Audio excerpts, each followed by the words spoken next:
अस्सलामुअलैकुम नाज़रीन। इस किस्त के आगाज़ में काजी फाजिल मिस्र की तरफ घोड़ा दोहरा रहा होता है और घोड़ा अचानक रुक जाता है।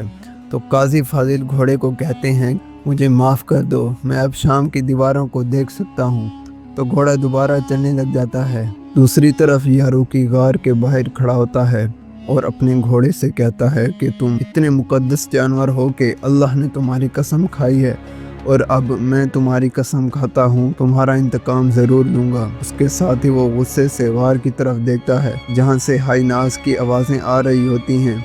उसके साथ ही वो अपने सिपाहियों से कहता है, जब घोड़े, औरतों और बच्चों को नुकसान पहुँचाया जाए तो कोई रहम बाकी नहीं रहता। तो वो अपने सिपाही बहादुर से कहता है, मुझे खरासान के चाकू दो। फिर उसका सिपाही बहादुर कहता है, आइए हुजूर, मिलकर मुकाबला करते हैं, यहाँ के हाई नाज बहुत सख्त हैं। और यारूकी कहता है, उन्होंने मेरे घोड़े को नुकसान पहुँचाया है, मैं ज़ाती तौर पर इसका इंतकाम लूँगा। उसके साथ ही वो अपना चोगा और पगड़ी उतारता है और गार में चाकू लेकर दाखिल हो जाता है। उसके बाद शाम का मंजर दिखाया जाता है जहाँ पर अज्ज़ल सुल्तान से कहते हैं, जो मैं बताने वाला हूँ मेरी ज़बान उसमें मेरा साथ नहीं दे रही। अमीर सलाहुद्दीन की ताहाल कोई खबर नहीं। हमने हर कोने और हर चट्टान के नीचे देखा, हमने उनके पीछे बेहतरीन जासूस भी भेजे लेकिन कोई निशान नहीं मिला। फिर सुल्तान परेशानी से कहते हैं कि कैसी किस्मत है या रब, उसका दिल मेरे अंदर धड़क रहा है, मुझे उम्मीद है कि वो अभी तक जिंदा है और सांस ले रहा है, मैं जानता हूँ। फिर शिरकू कहता है, आपका ये खादिम आपसे मुत्तफिक है, मेरे अंदर किसी उदासी ने जन्म नहीं लिया, मैं जानता हूँ कि वो ज़िंदा है, मेरी दुआ है कि वो सही सलामत हो। फिर सब कहते हैं इंशाअल्लाह। फिर उसके साथ ही एक शख्स महल में दाखिल होता है और सुल्तान को एक ख़त देता है और कहता है, ये बादशाह अमरिक की तरफ से है, वो आपको अल-कुदस दावत दे रहा है तख्त की ताजपोशी के लिए।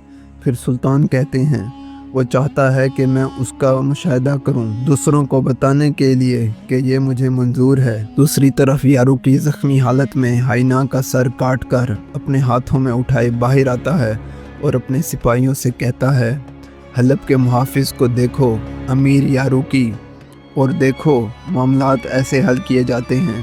फिर कहते हैं, मेरे मुजाहिदों, जब शेर आगे बढ़ता है तो हाइना अपनी जान बचाने के लिए भागते हैं। दूसरी तरफ सलाहुद्दीन को कुएं के बाहर होश आ जाता है तो वो बालियान को देखते हैं तो बालियान मौजूद नहीं होता। फिर वो अपने कपड़ों से कोई चीज़ निकालते हैं। फिर वो याद करते हैं जब वो बेहोश हुए थे तब एक शख्स उनकी जानिब बढ़ रहा था। उसके साथ ही बालियान आ जाता है और वो उस चीज़ को छुपा देते हैं। फिर बालियान कहता है, नींद एक गहरा गड्ढा है, ऐसा लगता है तुम अभी तक उससे नहीं निकले, ये कामफरी है, ये इस मौसम में उगती है। फिर बालियान वो जड़ी बूटी सलाहुद्दीन को देता है। फिर सलाहुद्दीन उनसे पूछते हैं कि तुम कौन हो। बालियान मुस्कुरा कर कहता है, मैं भी ये सवाल पूछने वाला था, मैं यहाँ एक मुसाफिर हूँ, यहाँ एक अजनबी हूँ। फिर सलाहुद्दीन कहते हैं, एक अजनबी जो गहरे जंगल में जड़ी बूटियों को जानता है। फिर बालियान कहता है, मेरा जिस्म नहीं, मेरी रूह यहाँ अजनबी है, मुझ पर शक करना बंद करो और चलो बताओ, कुएं में कितने दिन रहे, क्या तुम्हें याद है कि तुम कैसे गिरे। फिर सलाहुद्दीन कहते हैं, मुझे वाज़े तौर पर याद नहीं। फिर बालियान कहता है, उम्मीद है तुम अपना नाम नहीं भूले होगे। फिर बालियान हाथ आगे बढ़ाता है और कहता है, मेरा नाम जोन्स है। फिर सलाहुद्दीन भी अपना हाथ आगे बढ़ाते हैं और कहते हैं, मेरा नाम यूसुफ है। फिर बालियान मुस्कुरा कर कहता है, तुम याकूब अलैहिस्सलाम के बेटे की तरह खुश नसीब हो, मैं गुलामों का ताजिर नहीं। उधर समंदर के किनारे एक ताजिर ने गुलाम कैद किए होते हैं। फिर वो सिपाही से कहता है, इनमें से चंदे के अलावा सब बेकार हैं, हम इन्हें बेकार खिला पिला रहे हैं, मैं याद भी नहीं करना चाहता तुमने 3 बंदों को कैसे खो दिया, मुझे उनकी बजाय तुम्हें पिंजरे में डालना चाहिए। फिर मिस्र का शहर काहिरा दिखाया जाता है, जहाँ के बाज़ार में दरगाम आगे बढ़ रहा होता है और उसका वज़ीर कहता है, ये खुशकिस्मती की बात है, आप अजीम शान सदारत के साथ यहाँ तशरीफ़ लाए।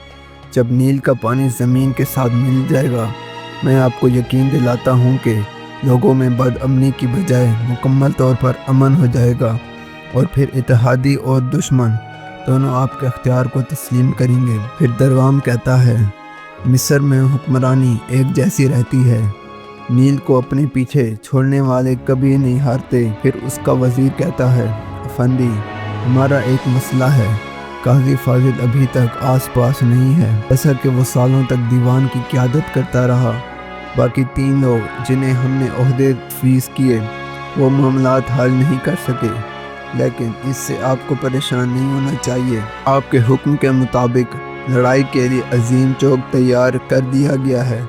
मिस्र के चारों तरफ से मशहूर जंगजू आपकी तफरीह के लिए आ रहे हैं। फिर वो उस मकाम पर पहुंचते हैं और दरगाम अंदर दाखिल होता है और एक सिपाही से कहता है, मुझसे लड़ो। फिर सिपाही कहता है, दरगाम हज़रत, मैं आप पर तलवार कैसे चला सकता हूँ। फिर दरगाम कहता है, ये लड़ाई का असूल है, अगर मैदान में कोई आपको ललकारे तो आपको पीछे नहीं हटना चाहिए। फिर सिपाही उसके साथ लड़ता है और दरगाम उसे ज़मीन पर पटक देता है। फिर दरगाम कहता है, ये लोग हमें जलील करते हैं। फिर वो अपनी तलवार ज़मीन में गाड़ देता है।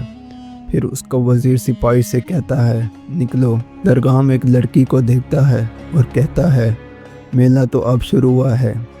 फिर उसका वज़ीर कहता है, जनाब ये शमसा है, जैसा कि आप जानते हैं कि ये किसी की नहीं सुनती, मोहतरम खलीफा की बीवी ने बुलाया है, वहाँ जा रही है। तो नाजरीन फिर कुद्स का मंजर दिखाया जाता है। विलियम महल में दाखिल होता है और अमरिक उसे देखकर खुश होता है और कहता है, मैं तुम्हारा इंतज़ार कर रहा था। फिर विलियम कहता है, जनाब मैंने आपकी ताजपोशी तकरीब की दावत सुल्तान नूरुद्दीन को पहुंचा दी है। फिर अमरिक विलियम से पूछता है, मिस्र की क्या सूरत हाल है, क्या दरगाम अब भी हमारे साथ खुफिया इत्तेहाद जारी रखना चाहता है।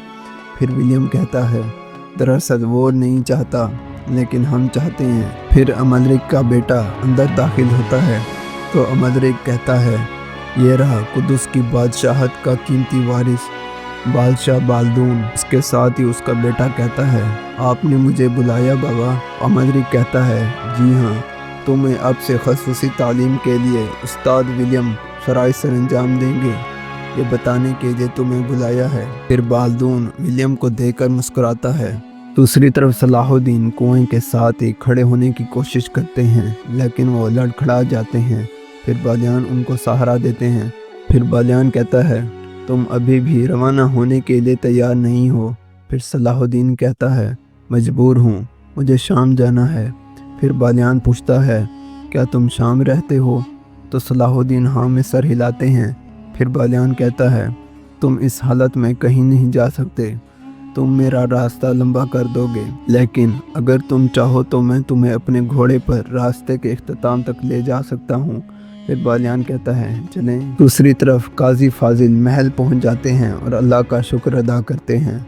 फिर वो अपने घोड़े से उतरते हैं और अपने चेहरे से नकाब हटाते हैं और एक सिपाही से सलाम करते हैं और कहते हैं, मैं सुल्तान को जल्द अज जल्द मिलना चाहता हूँ, एक अहम मसला है, सुल्तान से कहो कि काजी फाजिल आया है। तो यहाँ पर इस किस्त का इख्तिताम हो जाता है। तो नाज़रीन, आपको अगर एपिसोड अच्छी लगी है तो चैनल को सब्सक्राइब लाजमी कीजिएगा। Thanks for watching. अल्लाह हाफिज़।